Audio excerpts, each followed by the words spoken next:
Hello students, welcome to the lecture series of Patagala College of Commerce and Management. Today we are going to learn customer service and this topic is taken from Logistics and Supply Chain Management TYBMS. The topics which we are going to cover today are meaning of customer service, levels of customer service and customer service elements. The ultimate aim of logistics is to deliver the products or services to the customers. But not only to deliver the products and services to the customers, but to deliver the right product at the right time and at the right place is the main aim of logistics. The final goal of any business operation is to achieve profitability. But profitability can only be achieved through customer satisfaction. The customer has to be satisfied. And how the customer will be satisfied? If he gets the right product at the right time and at the right place. The customer satisfaction can be achieved if the organization is able to deliver its product or services to the customers at the place where the customer wanted. The time should be convenient to the customer and the price has to be such which the customer feels is fair to be paid, and the whole transaction should be hassle free. Then only the customer will be satisfied, and then only we can say that we have delivered a good customer service. There are various definitions of customer service, but to sum it all together we can say that customer service is the sum total of all necessary activities that need to be performed to give the customer an experience of satisfaction after he interacts with the organization or its representatives. Now, let us understand the levels of customer service. The first level of customer service is customer service as an activity. The second level is customer service as a performance measure. The third level is customer service as a philosophy. Now let us understand these levels in detail. The first level of customer service is customer service as an activity. This is the first level and can also be called as operating task. This level includes all those activities which a firm is supposed to perform to satisfy the needs of the customers. The activities of first level of customer service incorporate most of the elements of customer service, that is pre-transaction phase, transaction phase and post-transaction phase. This level treats customer service as an activity performed to satisfy the needs of the customer. Order processing and invoicing are the examples of such activities in this level. The second level is customer service as a performance measure. This is a second level of customer service and can also be called as administrative measures. This level aims to measure and evaluate customer service in quantitative terms, like the number of complaints received and resolved during a specific time. This level is one step ahead of first activity level and works more like analyzing the performance, finding out shortcomings, and taking remedial measures to enhance customer satisfaction. The third level is the customer service as a philosophy. This is the highest level of customer service, which takes the other two levels to a higher degree of customer centric business. It shows commitment of an organization to provide customer satisfaction through quality customer service. It considers customer service as a way of doing business and a way to business growth. This level broadens the role and importance of customer service in a firm and adds to efficiency and success of the firm. This level views customer service as a commitment of the company. Customer service is included in company's policy to deliver customer service through superior performance. Now let us understand the customer service elements.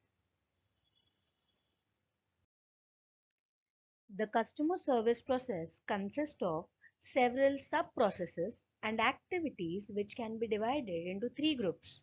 The first is the pre-transaction elements, the second is the transaction elements, and the third is the post-transaction elements.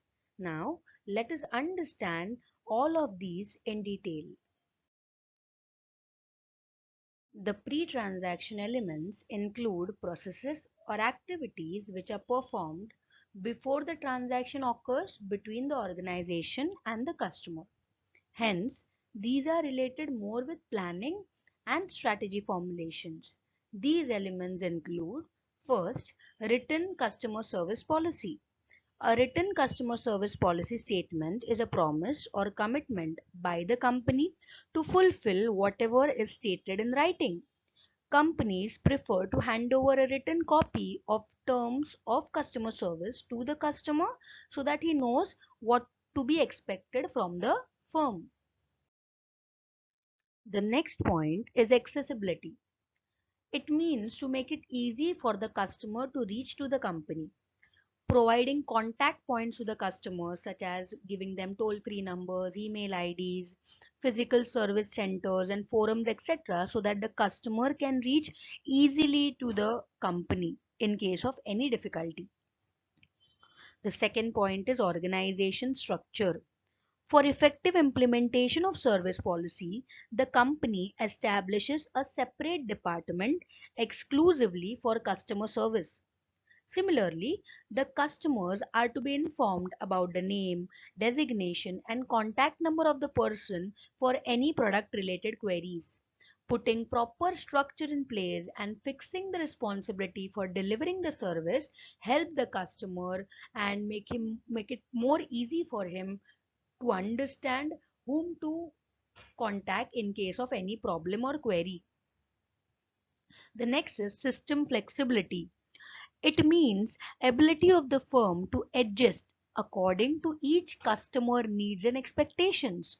The principle of one size fits for all is not applicable to customer service because every customer is unique.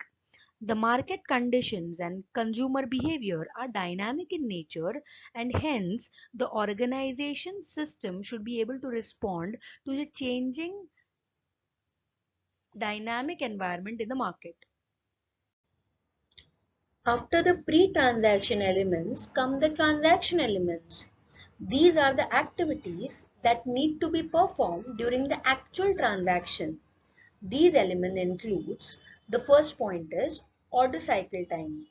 Order cycle time is the average time taken to fulfill the order. In other words, we can also say that order cycle time is the time lapse between receiving the order and fulfilling the order. There should be a consistency in order cycle time. It should not fluctuate from order to order. The order cycle time should be low so that the goods are delivered to the customer in time as per the demand of the customers. The second point is inventory availability or product availability. Whenever the customer places an order with the company should see to it that the product is available or is it out of stock. If the product is out of stock, then the company should arrange to provide a substitute to the customer. And if the customer wants the original product and not the substitute, the company should see to it that whenever the product is available, it is delivered to the customer quickly and in time so that the customer doesn't have to wait for the product. The next point is order fill rate. Order fill rate is the percentage of orders which are fully satisfied within the standardized pre-decided lead time. For example, order fill rate means how many orders are satisfied from out of the total orders which are received. For example, if a company received 100 orders in a month, out of which 95 orders were fulfilled by the company as per the standardized procedures and as per the pre-decided lead time, then we can say that the order fill rate is 95%. A higher order fill rate represent better customer service. The next point is order status information. It represents the flow of information in the system. Customers should have the information about their purchase orders like inventory status, the shipping date, the expected date of delivery. The organization should provide such information to the customer. The organization should provide timely and accurate information regarding the order to the customers. After the transaction elements comes the post-transaction elements. These are the activities or processes which needs to be performed after the transaction has been done. These elements includes installation, warranty, repair, spare parts, etc. This is applicable in case of capital goods. Goods like TV, refrigerator, air conditioner, etc. requires installation from the supplier. The consumer should also be made aware about the warranty, the repairs, the spare parts. The consumer should be given a demo about the product. Customer training should be given about the product usage. The consumer should be made aware about the warranty, and also the consumer has to be provided with the spare parts relating to the products. The next point is call out time. Delivery of the goods at the customer doorstep is not an end in itself. There are possibilities like good damage, spoiled during transit, delivery of wrong consignment, product performance is not as per the specification, and many more. So, complaints which are received from the customer must be attended as per the terms and conditions. So, call out time means the time required to respond to the customer complaints in case of product breakdown or malfunctioning. It is the responsibility of the company to see to it that the call out time is as less as possible. So the customer complaints have to be attained quickly and they have to be solved in no time. The next point is customer claims, complaints and returns. Delivering the products to the customer doorstep is not the end. It may be possible that after delivering the products to the customer may receive faulty products, or they might receive wrong consignment, or they might receive defective products. If the customer is making any such kind of a claim, such claim should be quickly attained by the company. If the customer is making any kind of complaints relating to the products, such complaints may be solved by the company.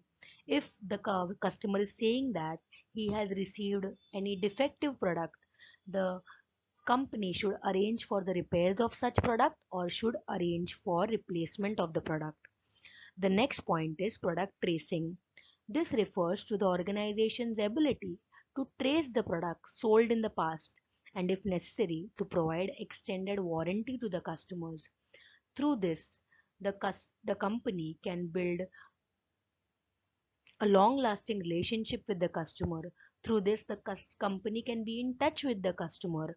Product tracing helps the company to build loyal customers and keep the customers intact with the company. Students, let us sum up what we have learned in the elements of customer service. The elements of customer service is divided into three parts: the pre-transaction elements, transaction elements, and post-transaction elements. The pre-transaction elements includes the activities prior to the transaction taking place between the customer and the company. The transaction elements includes the activities during the phase of transaction between the customer and the company, and the post transaction activities are those activities which comes up after the transaction has taken place between the customer and the company. The pre-transaction elements include statement of policy, customer acknowledgement, organizational structure, technical services, etc. The transaction elements includes stock out levels, back order ability, order cycle time, system accuracy, order convenience, etc. The post transaction elements includes installation, warranty, repairs, etc. Product tracing, customer claims, product returns, all these are included in the post transaction elements. As we have come to an end of this session, let us sum up what we have learned in this session. We learned about the meaning of customer service. What is customer service? Customer service is the sum total of all necessary activities that need to be performed to give the customer an experience of satisfaction after he interacts with the organization or its representatives. After that, we also learned about the levels of customer service. What are the levels of customer service?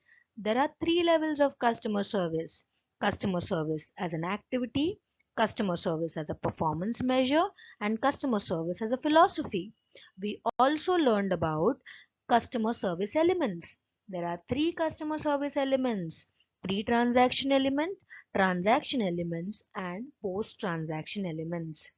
That's all for this session. Thank you, students.